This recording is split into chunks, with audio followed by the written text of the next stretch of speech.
How many of you found the Toastmasters app on your phones? It's awesome. The iPhone version. The Google version looks similar. When I was 13 years old, I was asked to read the Bible lesson in front of my church of about 300 people who attended that service. I stood up there with the microphone and I started a few lines of the lesson I was reading, and I panicked.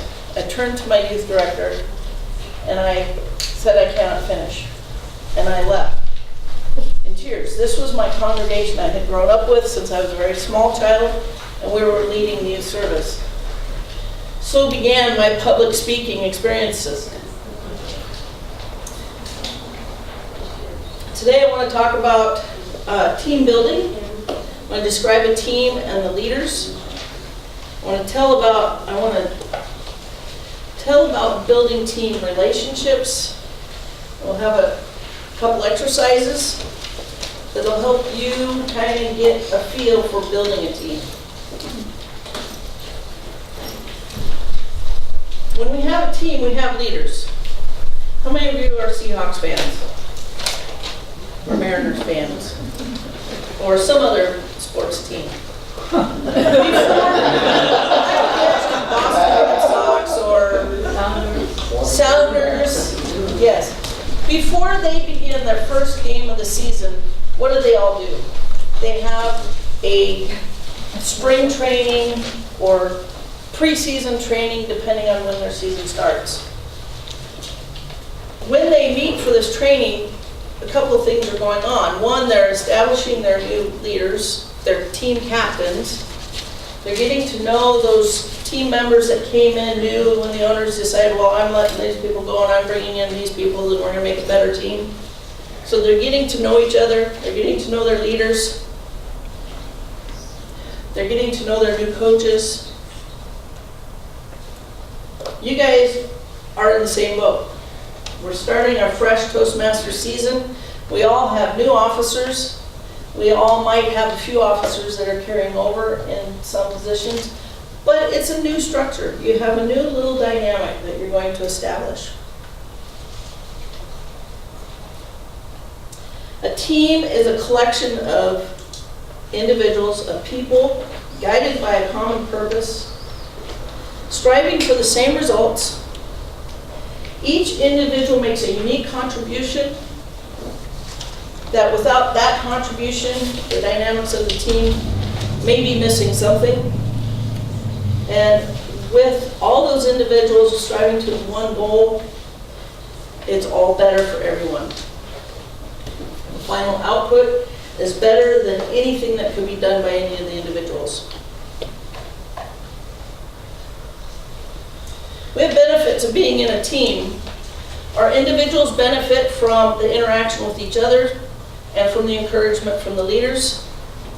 The leader may be developing new skills as a leader or finding skills they didn't know they had, kind of like in our icebreaker, right? We get up there and we present it for the first time and we discover those speaking skills that we already had that were hidden. The team also benefits from the organization of all the individuals and the new leader. How many of you have ever encountered an authoritarian leader? The one that says, I'm telling you what to do, and you're going to do it, and you're not going to ask me questions. You're going to have no input. My decision goes. Now, hopefully, none of our Toastmasters clubs are like that. We are clubs of lots of leaders. We have mentors who are leading a new member. We have our officers who are guiding the whole club together. And then we have maybe some advanced Toastmasters in our club that are just showing us how to go down our Toastmasters journey. What do our team leaders do? They develop their relations. How many of you have seen the club success plan? Right? first thing off the club success plan is the team composition. Throughout this success plan, we're establishing what our commitment is to our club, what our collaboration and communication styles are going to be, how we're going to build trust, how we might resolve any conflicts that may arise. You think about the Seahawks, there's been a bit of a conflict in the news between Russell Wilson and Richard Sherman. You know, they're kind of, Sherman has been at it a little while. Like, well, Wilson wasn't leading well enough last year. So when we think of our clubs, are we going to avoid those kinds of situations where we're going to call out somebody who isn't leading up to what our expectations are? Are we going to resolve that conflict, talk with them, and build some trust amongst each other? We also want to be sure to develop our new leaders for next year. If you're club president this year, you're not going to be club president next year. That's against our rules, except in certain extreme circumstances. So you want to be sure to be building up your replacement for next year. The other officers should be doing the same thing. The team leaders are to help foster the team relationship so that each individual knows that they are recognized, they feel like they belong, they feel like when they say something about what is going on in the club, that they have the power to do some things that help the club and to help themselves or to help other members. They need to feel that they have access to resources, and as club leaders, we should know where those resources are or know who to contact to find the resources. We can call our area directors, division directors, district directors. The TI website is a wealth of information. We should be able to show our new members how to get that information. And every member should feel like they can speak freely. One of the challenges in building a team is that we're now bringing some members together, bringing individuals together to start new relationships. So what I'd like to do, because this will lead into a scenario later, is we're going to, with a couple people near you, we're going to take 3 minutes, and I want you to introduce yourself to somebody hopefully you don't know. If you do know something, then you can elaborate on this. But who are you? What club are you in? Share something unique about you, and if there's time, if you have a bucket list item. We're going to do this for about 3 minutes, and I'm going to call you all back. Bucket list for your Toastmasters involvement or your life bucket list? It's up to you. And if you don't get to that, that's okay. The big part is to introduce yourself and know who you're talking to. We're going to do this within groups of 2 or 3. I'd like to say go, and I'll call you back together.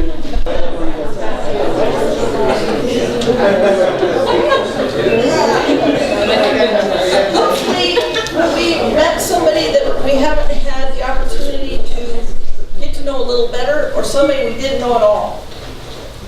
We're going to use this in a few minutes. Introducing ourselves is important.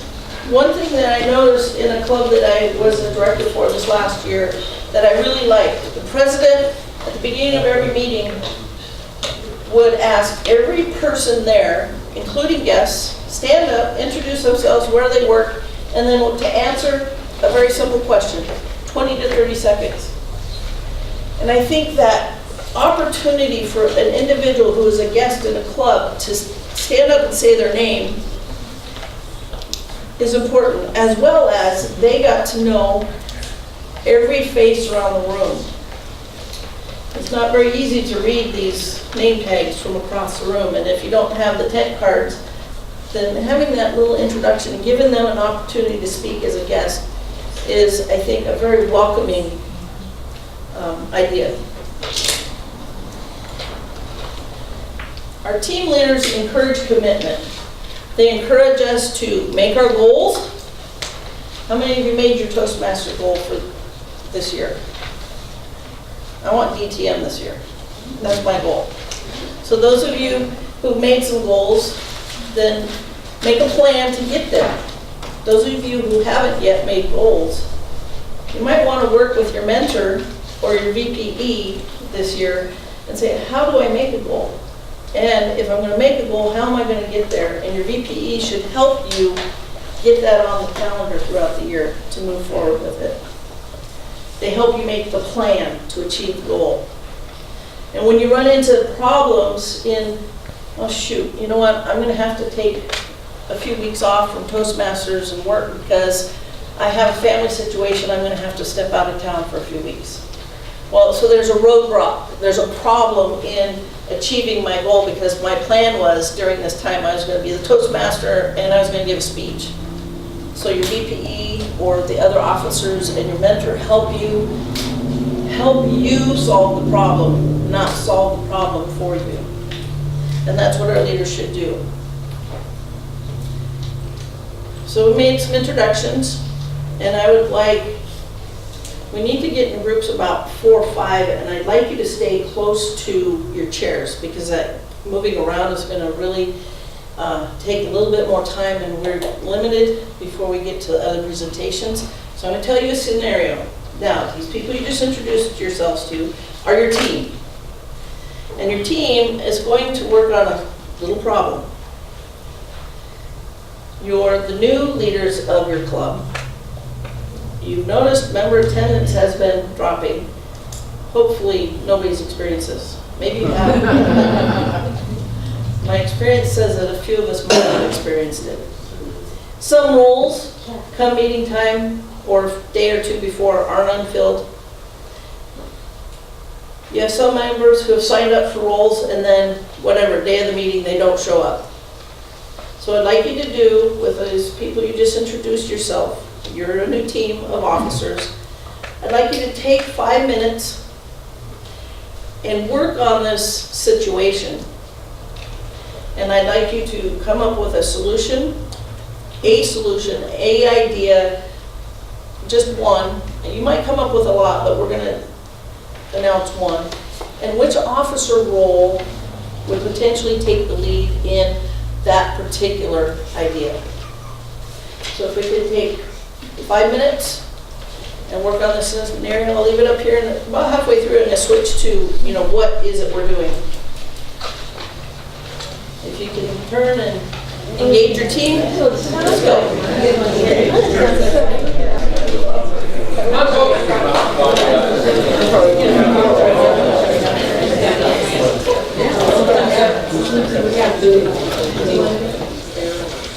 Before I ask a couple of groups to share their ideas, I want to ask by a show of hands if you felt like this was a collaborative activity.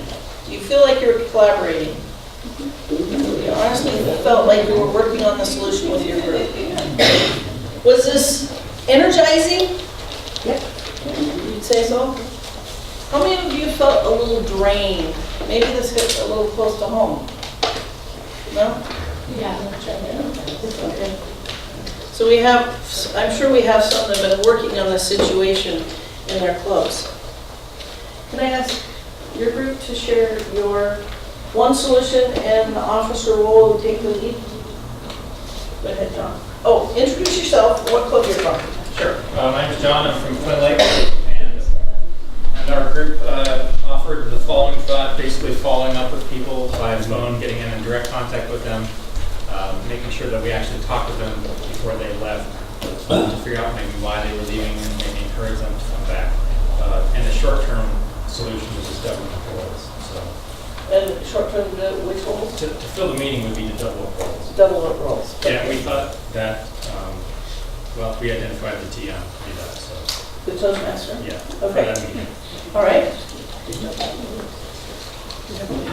I'm Bill Ruddick with Bainbridge Island, and we looked at it, at the whole process of looking at those people leaving, and we said, what's really the situation here? Are they leaving because they don't like it? Are they leaving because they have other jobs, or are they going to be gone?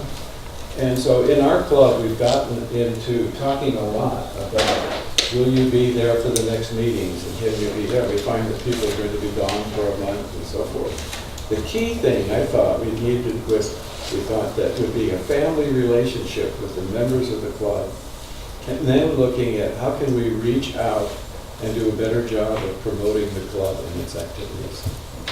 And we think that there's was it the vice president of members of public relations? Okay. And I'm not sure that we have one, but I think every club should be really working on this, and then work on dealing with each other and having that discussion, even having it as a topic, a table topic. All right, thank you, Bill. So what we're trying to do is foster collaboration amongst the officer team on helping troubleshoot this problem. Sometimes you might want to also bring in a few members who might have some good ideas or may have been past officers and have worked through the situation before. You get a chance to share in the planning and to share in the work, and when you think about it, you get many people involved. You know, many hands make light work. Each of us take a piece of the problem to work on. Your team will be more cohesive, and you'll kind of show an example of you're not competing with other members to do things in the club. You're trying to make a team. It's not about who's going to get to the competent communicator the fastest. It's about we all want our members to get through their speeches and develop their confidence at whatever pace they need. Then you have your team's interests in mind. It's not as much about what I'm doing and the prestige I get out of this, or my idea was the best of all of them, so woohoo for me. No, it's about what are we doing for our members, what are we doing for our club. You tend to enjoy your club meetings more when you have more people and when people take on their roles. And you give effective evaluations, people are more appreciative. We don't want those whitewashes, oh, that was very nice, I sure like that. No, we really want to give effective evaluations, no matter what role we're doing. We want to make sure we're communicating. How many of you are really good at sending an email and assuming that everybody gets it? I'm kind of like that. Oftentimes I find that what I said in the email, I knew exactly what I meant, but what is received on the other end is not at all what I intended. That even happens orally. And so we want to make sure that we communicate in a way that each of us understands what the message is. And so providing that feedback, if I ask Mike, you know, how did you do on preparing that speech? But then he says, oh yeah, well then I went fishing. And I was like, well, wait a minute. Our messages are different here. I want to encourage participation. If I ask you a question, I would hope I'd get a quick answer back, or did I understand your question correctly? I want to make sure that we're giving and taking and getting out of this what we both expect from the conversation. When we have open and honest communication, it helps us build trust between our team members, between our officers, and between club members. And in the best of teams, you've got everything taken down, that this is how we're going to communicate, this is how we all have our goals. We still have conflict. Conflict happens even in the most healthy of teams. What we're going to do about it is what will make or break the success. One conflict that I've heard about was there's a club where they had a member who did not want to give speeches out of the manuals. He had this other whole great speech training program, and he says, this is the greatest thing since sliced bread, and this is what I'm going to present in my Toastmasters meeting. But if you remember our Toastmasters promise that we're to do the things that are in the Toastmasters education program. We're supposed to follow the speech outlines, follow the leadership outlines, and we're to encourage our members to continue on that path. And so it took some conversation with this member. Says, this is great, I understand there's lots of resources for training to speak. But how about if we match it to this manual? You can still follow this, but let's use the evaluation objectives that come with this speech objective in this project. And when they did that, it really helped their team feel more committed to the Toastmasters education program, and he turned out to be just a fabulous member and worked through his program and advanced like we'd want to. So when this conflict happened, then we have ways that people may resolve conflict. Oh, you know what, I'm just going to leave that, I'm going to avoid it, and it'll take care of itself. Sometimes that's effective, very rarely does it really work. There might be accommodation. Think of planning an event, and everybody has a piece of performing that event. If say it's a speech contest where somebody's getting the venue, somebody's getting the chief judge, somebody's getting the timers, you're recruiting all the people to handle carrying out that contest, and the person to recruit the chief judge didn't recruit the chief judge. Then what could happen? Well, somebody's got to step up, right? Somebody steps up. Okay, I've done 6 speeches. I could do the chief judge role. So I'm going to accommodate the situation. But did that really solve the conflict? So the conflict now is, if I ask that person for the next speech contest to handle getting chief judge, can I trust them to do that? Probably not.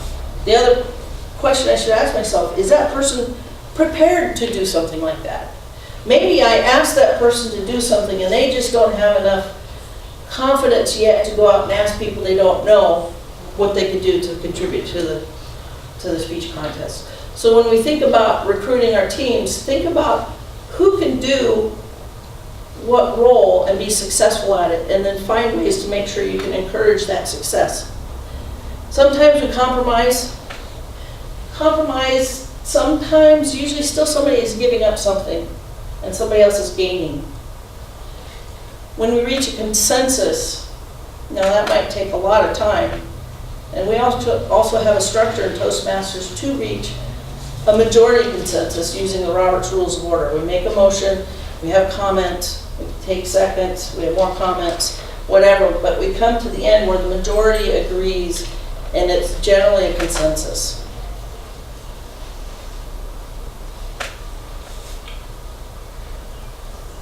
When we're having a conflict and we want to reach a consensus, we want to make sure everyone has an opportunity to speak. And if you notice that somebody's like, yeah, I really want to say something, but so-and-so's going to knock me down if I say something. It's up to a leader in the group to say, no, I really do want to hear your opinion. I really want to hear what you have to say, so that everyone has that opportunity to feel like they can give their contributions. We want to emphasize the agreements. We want to emphasize the things that are working well. Those who might have objections, are they serious objections? Or can we accommodate them? Can we resolve them? And then, just like the club success plan, at the end, how are we going to sum up areas of agreement? How are we going to commit to making sure we work through our conflicts? Now, what I want to challenge you to do is I want you to go home to your clubs this next week.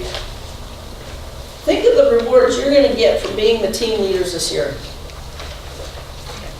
Go to your clubs and encourage excitement. I was so excited. I had an officer in my division yesterday after TLI yesterday, and he sent out a message to his whole club that he wanted to meet with them in the next 2 weeks on what their goals are, VP of a club. I was so excited by this, go home and work on the team. And I was just shocked because it was like 2 hours after I'd gotten home from yesterday's TLI. When we have our team, we all feel like we have power in contributing and combining our talents together our gifts and talents are not, if we all had the same talents, well then, it's just like a football team full of quarterbacks. That doesn't work. You don't have anybody to receive, and you don't have anybody on the defense side. So we all have different gifts and talents, and we use them together to create synergy within your team. Nurture your skills. Use these ideas you learned today to help you move your club forward.